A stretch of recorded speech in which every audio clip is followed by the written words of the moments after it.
In today's video, we're going to look at 10 unbelievable animal adaptations to survive in the wildlife.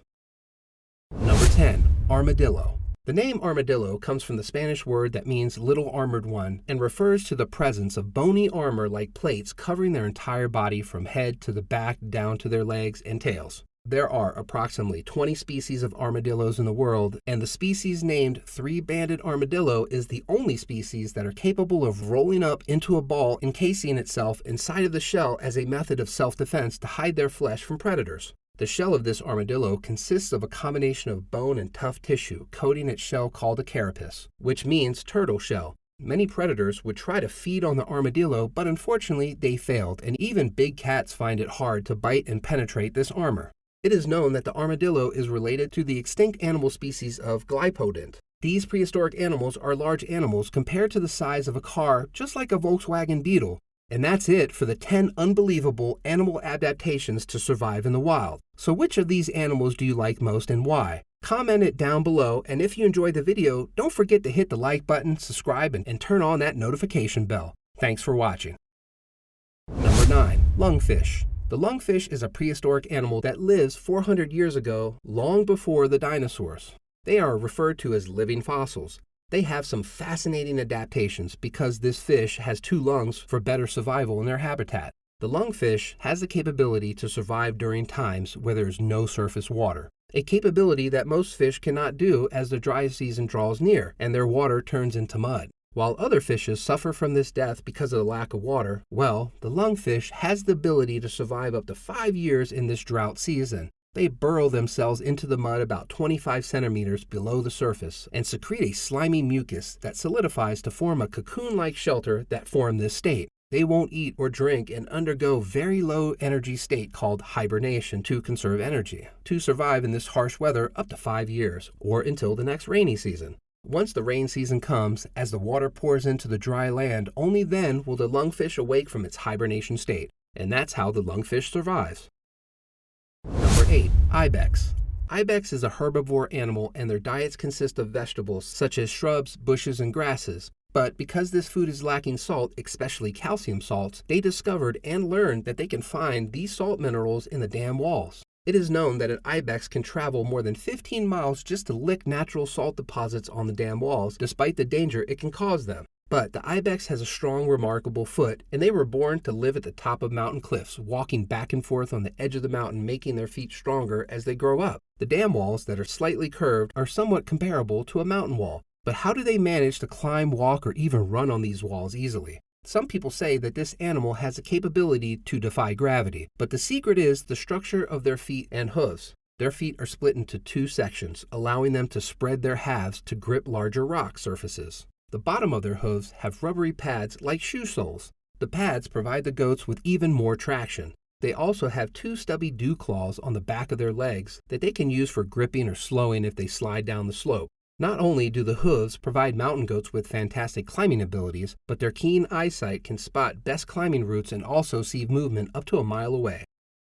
Number 7. Wood frog. The wood frog is an unbelievable species of frog because they are one of the few species of frog that can adapt and survive in very cold weather that can even freeze them into the ice. But luckily they have this special capability that's called antifreeze. As the winter comes and everything starts to get frozen, wood frogs prepare themselves. They bury themselves under the leaves as a wood frog starts to freeze. From the very skin right before their internal organs, their liver starts converting the sugar stored from glycogen into glucose. This sugar is released from their liver and is carried throughout the bloodstream to every tissue where it keeps cells from completely dehydrating and shrinking as the wood frog is freezing. From the skin to its internal organs, from the very last second the heart continues pumping the protective glucose around its body, and eventually the heartbeat slows down, then stops, and the frog is totally frozen. The frog can survive in its freezing state for a few months until the summer comes where the ice starts to melt and where the frog starts to thaw from being frozen. The heart starts to beat again and the internal organs start to work and all the damaged tissues will start to regenerate. Number 6. Shovel-snouted lizard. Some species of lizards have adapted very well to life living in a very hot desert. The shovel-snouted lizard is one of them. This lizard is famous as a dancing lizard, not because they love dancing. Instead, they raise their feet simultaneously to avoid overheating in this very hot desert that has a temperature of 160 degrees Celsius. Imagine how an animal can live at that kind of temperature. The lizard goes out to find food using their very powerful feet. They can run up to 3 feet per second, incredibly fast for their size. They use this feat to hunt insects and other prey, which also provides them with all the water that their body needs, and when they can barely handle the heat, by the use of their flat nose, allows them to swim easily and deeply into the sand at about 1.5 feet for up to 24 hours, where they can escape the very hot heat temperature surface of the sand as well as their predators. Number 5. Cuttlefish. The cuttlefish is an unbelievable animal. In the sea, they have an amazing adaptation for camouflaging. Not just an ordinary camouflage like other animals do, their camouflaging ability is on the next level. They can almost instantly change their colors based on what they feel or what their current surroundings look like. They use this method in many different situations. First is to blend into their surroundings to hide from any predators lurking around. Second is for communicating with other cuttlefish.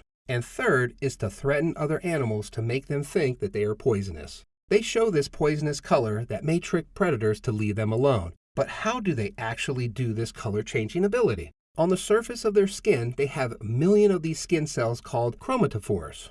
They act as a biological color on their skin, just like pixels on the display of your computers or cell phones. These chromatophores are then controlled from the brain to their muscles. Each muscle contraction displays different colors, and when the muscles relax, the original color of the skin is revealed.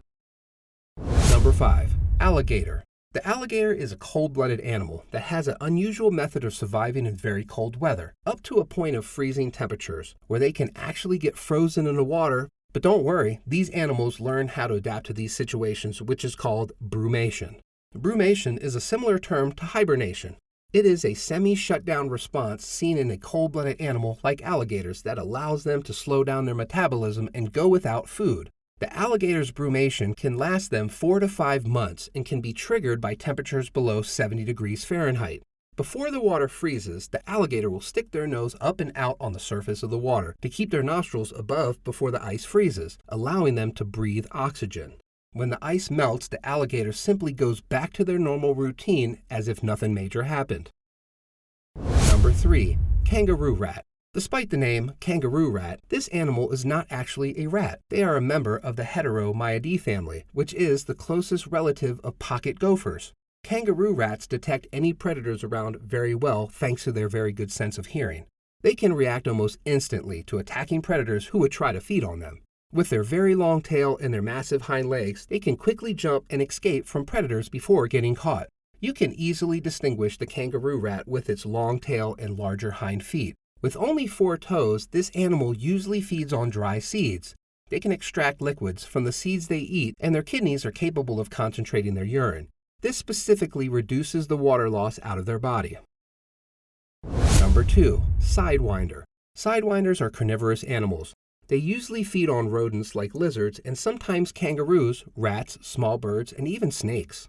But in captivity, they do fine on the steady diet of mice. But how does the snake hunt for its prey? The sidewinder is an ambush predator, and it is quite hard for them to chase their prey. So, what they do is they hide their body under the sand. They shuffle their bodies into the sand with their heads barely exposed. Then, the distinctive black and white banding around the base of their tail serves as a lure, twitching the tail back and forth. A slow movement of the tail may simulate a worm or a caterpillar attracting its prey like lizards thinking it's actually food.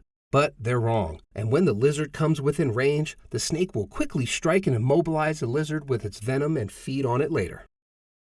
Number 1. Horned lizard. The horned lizard is also known as the horned toad or horned frog because of its physical appearance that is somewhat close to a frog, but they are actually a lizard. This lizard uses several extraordinary techniques to protect itself from predators.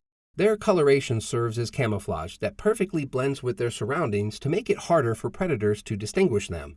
And if camouflaging doesn't work, as the predator attacks, they will try to play dead to confuse the predator and leave them alone. And if this still doesn't work, they will perform their secret technique which no other animal can do, and that is to shoot blood from their eye. As the predator charges, they will squirt their own blood from their eye directly into the predator's eyes. This blood has no venom, but has a foul smell that contributes to scaring predators away.